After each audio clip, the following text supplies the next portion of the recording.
Hello students and welcome back to your own channel Singh creations education. आज है day second of our hard challenge जिसमें हम NEET 2024 के MCQ को practice कर रहे हैं। ये वो एमसीक्यू होने वाले हैं जो most important as well as most expected questions हैं इन बायोलॉजी।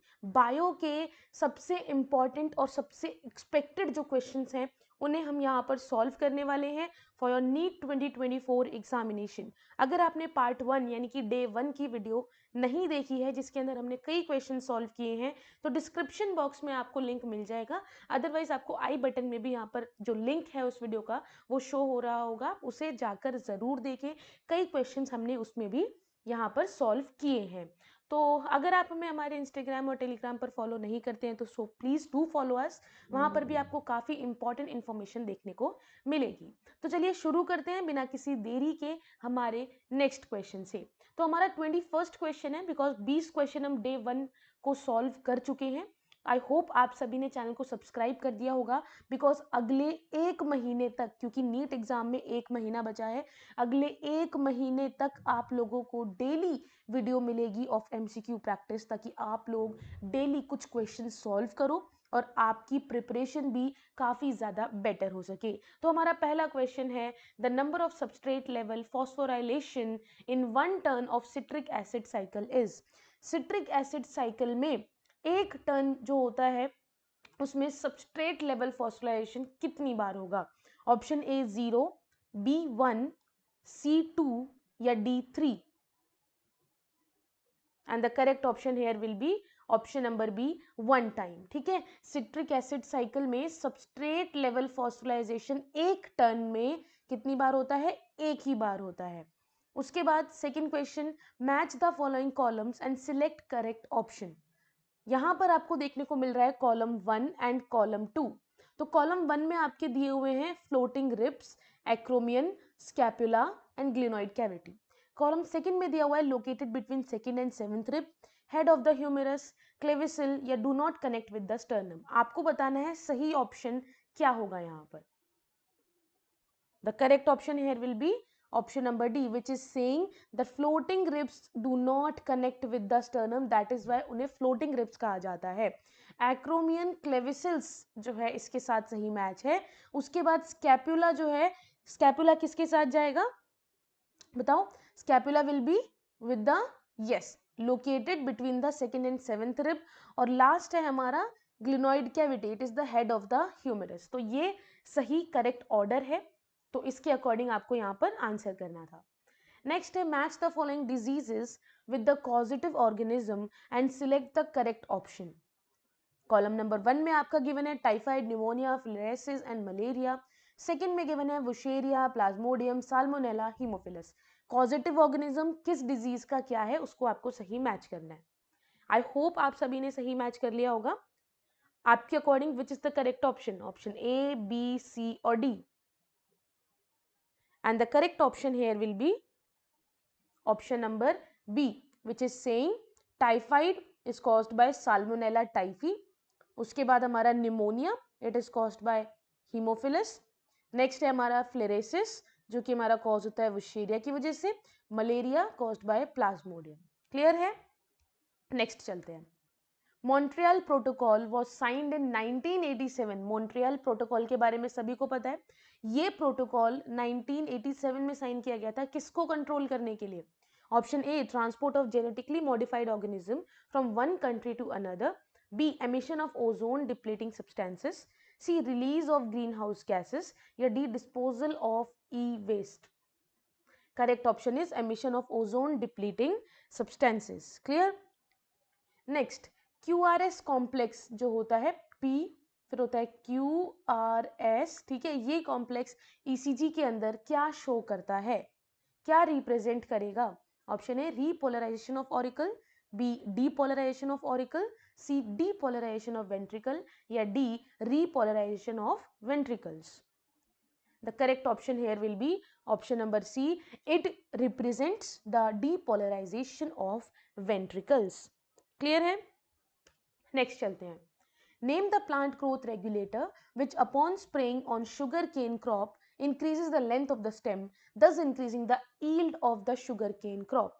ऐसा कौन सा प्लांट ग्रोथ रेगुलेटर है जिसको अगर आप शुगर केन के क्रॉप पर स्प्रे करते हो it will increase the length, stem की लेंथ भी इंक्रीज हो जाएगी और उसके साथ साथ जो ईल्ड है, ठीक है, प्रोडक्टिविटी भी इंक्रीज हो जाएगी शुगर केन क्रॉप की।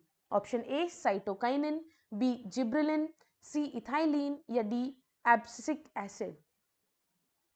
The correct option here will be option number B gibberellin. Why? क्योंकि यहां पर जिब्रेलिन जो है वो इंक्रीज कर देगी, it is responsible for the stem elongation, it is responsible for the stem elongation और इसीलिए यहां पर आपको इसकी लेंथ में इंक्रीज शो होगा। How many true breeding pea plant varieties did Mendel select as pair? Mendel ने ट्रू ब्रीडिंग पी प्लांट की कितनी वेराइटीज को सिलेक्ट किया था as a pair which were similar except in one character with contrasting two trait? Option A 4, B second, सी 14 या D 8। Correct option here will B 14। कैसे? Mendel ने select किए थे 7 पेयर, एक सेकेंड, 7 पेयर सिलेक्ट किए थे, right? The 7 pairs were selected by the Mendel, ठीक है, जिनके कॉन्ट्रास्टिंग कैरेक्टर्स के अकॉर्डिंग उन्हें सिलेक्ट किया गया था, विच मीन्स हर प्लांट के अंदर एक कॉन्ट्रास्टिंग कैरेक्टर जो था वो इंटरब्रीड होगा विद अदर कैरेक्टर, इसको कहते हैं कॉन्ट्रास्टिंग कैरेक्टर। एंड देयरफॉर यहां पर अगर एक दूसरे के साथ कॉन्ट्राब्रीड होगा तो 7 के साथ दूसरा क्या हो जाएगा 14, डबल, ठीक है। There are total 14 pea plant varieties. Clear है? Bilaterally symmetrical and acoelomate animal are exemplified by option A ctenophora, B है आपका प्लेटीहेल्मिन्स, सी एस्केलमिन्स या D annelida. The correct option here will be option B platyhelminthes. Why?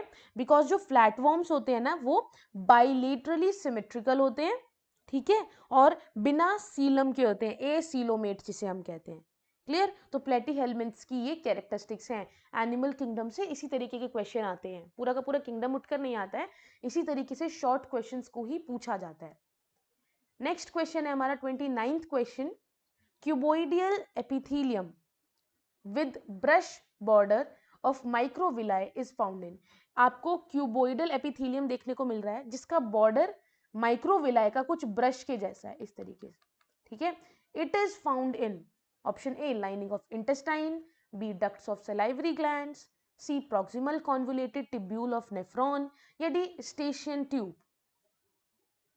Correct option is option number C proximal convoluted tubule of nephron. Clear है ये चीज? आगे चलें, चलो। Which is the important site of formation of glycoproteins and glycolipids in eukaryotic cell? Option A endoplasmic reticulum, B peroxisome, C Golgi body या D polysome. Correct option here will be Golgi body. Golgi body जो है बहुत important site of formation of glycoprotein, G से याद रख सकते हो, glycoprotein और ग्लाइकोलिपिड कहां बनते हैं? गोल्गी बॉडी में बनते हैं। Clear? In light reaction plastoquinone facilitates the transfer of electrons from, बताओ which option is correct? Option A, B, C और D. Photosystem second to cytochrome B complex, ठीक है। Next, match the following concerning essential elements and their function in plants. Column 1 है हमारा iron, zinc, boron, manganese. Column 2 है photolysis of water, pollen germination required for chlorophyll biosynthesis, and option number, sorry not option, the statement number IAA biosynthesis. The correct option here will be option number C. Clear है? Iron जो है आपको it is required for chlorophyll biosynthesis, zinc जो है it is required for IAA biosynthesis. Important है ये चीजें, जो आपको लगता है आपको नहीं आता है प्लीज उसे नोट डाउन कर लेना, आगे रिविजन के टाइम पर आपको वो काम आएगा। बोरॉन जो है पोलन जर्मिनेशन के लिए इंपॉर्टेंट है और हमारा मैंगनीज फोटोलाइसिस ऑफ वाटर के लिए काफी इंपॉर्टेंट है। ओके, नेक्स्ट क्वेश्चन कहता है the roots that originate from the base of the stem are. Option A fibrous roots, B primary roots, C prop roots या D lateral roots? Which one is correct? Option number A fibrous roots. Fibrous roots क्या होती है? इनका origin कहाँ से होता है? एक स्टेम है, स्टेम के बेस से इनका ओरिजिनेशन होता है। ठीक है, क्लियर है? From his experiment SL. Miller produced amino acid. SL. Miller ने अमाइनो एसिड बनाए थे by mixing the following in a closed flask. किन किन चीजों को उन्होंने क्लोज्ड फ्लास्क में मिक्स किया था for the production of amino acids? ठीक है, करेक्ट ऑप्शन बताओ। Correct option is option number ए। ठीक है, CH4 लिया था उन्होंने, अमोनिया लिया था, ठीक है, हाइड्रोजन गैस ली थी और वाटर वेपर को लिया था एट 800 डिग्री सेल्सियस, जिसकी वजह से ही was successful in creating amino acids. Next is question number 35। Identify the basic amino acid from the following. Option A tyrosine, B glutamic acid, C lysine या D valine? The correct option here will be option number C, lysine. ठीक है, basic amino acid इनमें से कौन सा है? Lysine, जो चाहिए ही होता है। ठीक है, next, the process of growth is maximum during. The process of growth किसी भी माइक्रो ऑर्गेनिज्म की is maximum during. Option A log phase, B lag phase, ठीक है, सेनेसेंस एंड डोरमेंसी। बताओ। Correct option is log phase, जिसको हम एक और नाम से जानते हैं, it is also known as exponential phase. Exponential phase, ठीक है, लॉग फेज को हम एक्सपोनेंशियल फेज भी कहते हैं क्योंकि इसके अंदर ग्रोथ मैक्सिमम होती है। फिर एक स्टेशनरी फेज आता है जहां पर ग्रोथ रुक जाती है। नेक्स्ट क्वेश्चन है, presence of which of the following conditions in urine are indicative of diabetes mellitus? Urine के अंदर, इंपॉर्टेंट है, यूरिन के अंदर कौन सा ऐसा फीचर है या कौन सी ऐसी कंडीशन है, अगर वो आप ऑब्जर्व कर रहे हो तो it means the person is diabetes mellitus positive. Clear? Option A uraemia and ketonuria, B uraemia and renal calculi, C ketonuria and glycosuria या D renal calculi and hyperglycaemia? And the correct option here will be option number D, sorry option number C. What is option number C saying? Option number C क्या कह रहा है? Ketonuria and ग्लाइकोस्यूरिया। Clear है ये चीज? Clear है सभी को? किसी को कोई भी डाउट हो तो आप मुझसे डाउट अपना पूछ सकते हो, नीचे कमेंट सेक्शन में आप कमेंट करके बता सकते हो कि भाई मैम मुझे ये वाला जो क्वेश्चन है ना, ये मुझे समझ में नहीं आया, आप इसे प्लीज एक्सप्लेन कर दो एक बार। I would be more than happy to explain. Okay, तो कीटोन्यूरिया क्या है? अगर कीटोन्यूरिया आपसे किसी ने पूछ लिया, ये तो बता दिया कि डायबिटीज मेलाइटिस का इंडिकेटर है। कीटोन्यूरिया है क्या? कीटोन्यूरिया जो है इसका मतलब होता है कीटोन बॉडीज का प्रेजेंट होना यूरिन में। ठीक है, कीटोन्यूरिया जो है इट मींस कीटोन बॉडीज जो है वो यूरिन के अंदर प्रेजेंट होंगी। लेकिन जो ग्लाइकोस्यूरिया है, ग्लाइकोस्यूरिया जो है इसके अंदर ग्लूकोज आपको देखने को मिलेगा यूरिन में। क्लियर है? तो ये दोनों ही क्या है? इंडिकेटर हैं डायबिटीज मेलाइटिस के। Select the correct match. Which one is correct here? Haemophilia, Y linked disease, B phenylketonuria, autosomal dominant trait, C sickle cell anaemia, autosomal recessive trait या क्रोमोसोम 11 पे जो होता है, and D thalassaemia X linked. Which one is correct? Wrong नहीं पूछा, correct पूछा है। ठीक है, which one is correct? Correct, sickle cell anaemia, autosomal recessive trait है, क्रोमोसोम 11 इज इन्वॉल्व्ड। ठीक है, स्ट्रोबिलाई और cones are found in. Strobili और कोन्स किस में आपको देखने को मिलते हैं? Salvinia, option A, option B Pteris, option C Marchantia या ऑप्शन नंबर डी इक्विसिटम? हाँ जी, बिल्कुल करेक्ट आंसर बता रहे हो। इसी तरीके से कॉन्फिडेंस से बताया करो, इससे आपकी स्पीड और एक्यूरेसी भी बढ़ेगी। Option number D Equisetum. ठीक है, these are strobili or cones are found in equisetum. Identify the wrong statement with reference to the gene I that control ABO blood groups. ठीक है, जो जीन आई है ना जो कंट्रोल करेगा ABO blood group, ठीक है, ब्लड ग्रुप को, एबीओ छोड़ दो, ब्लड ग्रुप को जो यहाँ पर कंट्रोल करेगा जीन आई, उसके रेफरेंस में कौन सी स्टेटमेंट रॉन्ग है? ठीक है, option A, the gene I has 3 allele, option B, a person will have only 2 of the 3 allele, option C, when I A यानी कि gene A and gene B are present together they express same type of sugar, या option D, allele I does not produce any sugar. बताओ। Correct option is option number C. When gene I and gene B are present together, they express same type of sugar.